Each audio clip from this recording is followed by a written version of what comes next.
Hello guys, মাহিস কিচেনে আপনাদের সকলকে স্বাগত জানাই। আজ আমাদের বাড়িতে কিছু মেহমান আসবে, তার জন্য অনেক রান্না করতে হবে। তাই আজ খুব সকাল সকাল উঠে পড়েছি। টাইম মতো রান্নাবান্নাগুলো কমপ্লিট করতে হবে, এই জন্য মাথায় একটা টেনশন থেকেই থাকে। এটা সবার ক্ষেত্রেই হয়ে থাকে। আর আমরা আগে থেকেই ঠিক করে নিয়েছি যে আজ আমরা মেহমানদের জন্য পোলাও বানাবো। আর পোলাওর সাথে অনেক মেনু লাগে, যেমন আলু ভাজি, বেগুন ভাজি, ডিম ভাজি, মাছ ভাজি। এগুলো ছাড়া যেন পোলাও খেতেই কোনো স্বাদ পাওয়া যায় না। এছাড়াও তার সাথে তো আছেই, যেমন চিংড়ির কালিয়া, মাংস, ডাল, ব্যাস আর কি লাগে। তো চলো এখন বেশি কথা না বাড়িয়ে সকালের নাস্তাটা করে নিই। তো দেখতে পাচ্ছ এখানে লেবু দিয়ে চা বানিয়ে নিয়েছি, যেটাতে একদম মুখ দেখা যায়।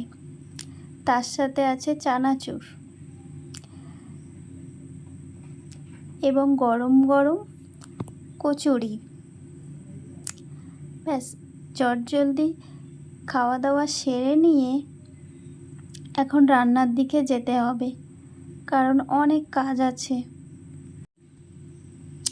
সব কিছু বাছা কোটা থেকে শুরু করে যাবতীয় কাজ এক হাতেই করতে হবে, তাই তাড়াতাড়ি চলে গেলাম রান্নার দিকে। দেখতে পাচ্ছ চিংড়ি মাছের কালিয়া করার জন্য গোটা গোটা চিংড়ি মাছ নিয়ে এসছে।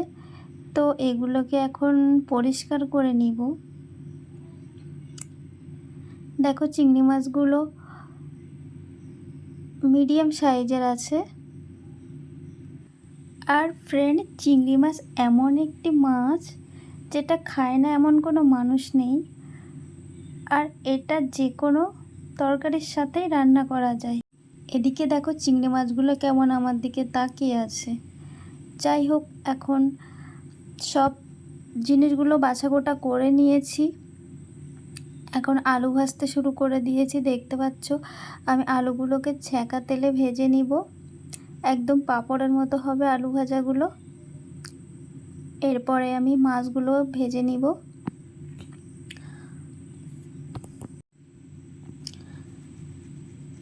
তো মাছগুলোকে আমি পরিষ্কার করে নিয়ে নুন হলদি ভালো করে মাখিয়ে নিয়েছি এবং কিছুক্ষণের জন্য রেখে দিয়েছি। এছাড়া এখানে ডিম আছে, এগুলো আমি আগে থেকে সিদ্ধ করে নিয়ে খোলা ছাড়িয়ে নিয়েছি। দেখতে পাচ্ছ এখানে আলু ভাজাগুলো কমপ্লিট হয়ে গেছে ভাজা। এগুলো যেহেতু ছ্যাঁকা তেলে ভাজা, একদম মুচমুচে হয়ে গেছে। এরপরে আমি এখানে মাছগুলো ভেজে নিব। তো যেহেতু কড়াইটা একটু ছোট ছিল, এজন্য 2-3টার বেশি মাছ ধরছিল না। তো আমি 2-3টা করেই মাছ ভেজে নিব। এখানে মাছগুলো একটু কড়া করে ভেজে নিয়েছি। এদিকে আদা রসুনগুলো ছাড়িয়ে মিক্সারে দিয়ে ব্লেন্ড করে নিয়েছি, কারণ এখন শিলে বাটার টাইম নেই। আর তোমাদের তো একটা কথা বলতে ভুলেই গেছি, যখন আমি ডিমগুলো সেদ্ধ করছিলাম তখন হঠাৎ গ্যাস ফুরিয়ে গেছে। কি আর করা যাবে, এত বালতিতে চুলো পাতা ছিল, তো সেটাতেই রান্না চাপিয়ে দিয়েছি। পাশাপাশি 2টো চুলো আছে, সমস্যা নেই। তো হাঁড়িতে আমি তেল দিয়ে দিয়েছি মাংস রান্না করার জন্য। ওদিকে তেলটা গরম হয়ে এসেছে। তো আরেকটা চুলোতে আমি এখানে চিংড়ি মাছের কালিয়া করার জন্য তেল দিয়ে পেঁয়াজ দিয়ে দিয়েছি। আর এদিকে দেখো মাংসটাও চাপিয়ে দিয়েছি আর একটা চুলোতে।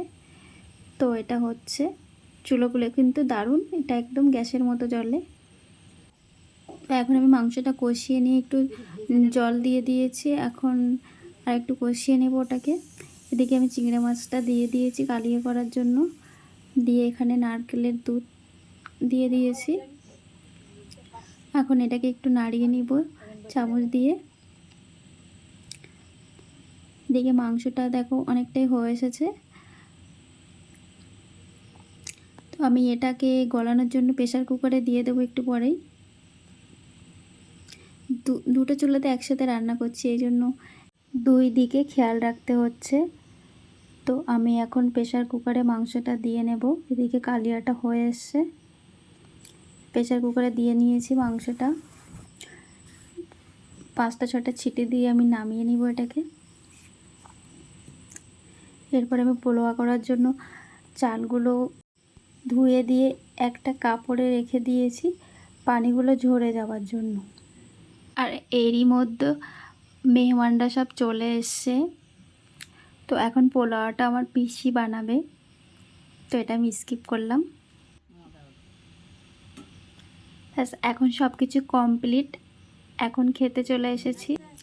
আর আগেই বলে দিয়েছি, পোলোয়ার সাথে আলু ভাজি, বেগুন ভাজি, মাছ ভাজি, ডিম এগুলো না থাকলে পোলোয়া খেয়ে কোনো স্বাদই পাওয়া যায় না যেন। বেগুন ভাজা দিয়ে পোলোয়া খেতে সেই লাগে। আপনাদের কেমন লাগে জানি না, কিন্তু আমার তো দারুণ লাগে। তো যাই হোক, এখন খাওয়া দাওয়ার পর্ব সেরে নিই। সবাইকে খেতে দিয়ে দিয়েছি, পিসি বাকিটা সামলে নেবে। এছাড়া দেখবে পোলোয়ার সাথে অন্য কোনো মাছের ছাড়া তেলাপিয়া মাছটা ভাজা করলে অনেক দারুণ লাগে খেতে। তেলাপিয়া মাছটা অনেক স্বাদের হয়।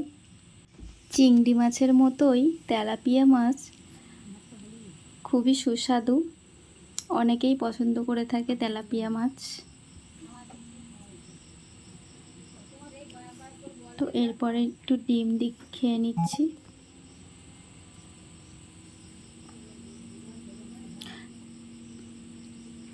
এখন চিংড়ি মাছের কালিয়া একটু খেয়ে দেখব, দারুণ হয়েছে খেতে। আর চিংড়ি মাছ খেলে অনেকের গায়ে অ্যালার্জির সমস্যা আছে, কিন্তু যতই অ্যালার্জির সমস্যা থাকুক, চিংড়ি মাছ এমন একটি মাছ, অ্যালার্জি যাদের আছে তারাও কিন্তু এটাকে অ্যাভয়েড করে না। এরপরে খাওয়া দাওয়া কমপ্লিট করে এখন একটু বাইরে চলে এসেছি, হাঁটাহাঁটি করতে হবে, কারণ খাওয়া দাওয়া আজ একটু বেশি হয়ে গেছে না। তো বাড়ির সামনে ঘোরাঘুরি করছি। দেখো আমাদের বাড়ির সামনে যে গাছগুলো আছে, এগুলো কী গাছ অ্যাকচুয়ালি আমার নাম জানা নেই। দেখো অনেক সুন্দর সুন্দর ফুল ফুটে আছে, ছোট ছোট কুচি কুচি ফুল। এগুলো অনেকে পাতাবাহার গাছও বলে থাকে সাধারণত। দেখতে কিন্তু দারুণ লাগছে, সবুজ সবুজ গাছে ছোট ছোট কুচি কুচি লাল লাল ফুল। আমার গাছ অনেক ভালো লাগে, এজন্য ওগুলো লাগানো আছে।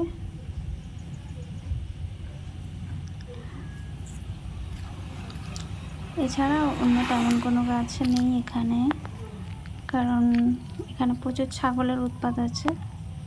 ওরা কোনো গাছই রাখে না, এগুলো শুধু এগুলোই খায় না, এই জন্য এগুলো এখানে আছে। তো এই সাইডটা দেখো, এখানে লেবু গাছ আছে, এটাও ছাগলে খায় না বলেই আছে। আর আমার পুরো ভিডিও কেমন লেগেছে জানাতে ভুলবে না। যদি ভিডিওটি ভালো লাগে তাহলে অবশ্যই লাইক, কমেন্ট এবং চ্যানেলটিকে সাবস্ক্রাইব করে পাশে থাকবেন, এবং সবাই ভালো থাকবেন।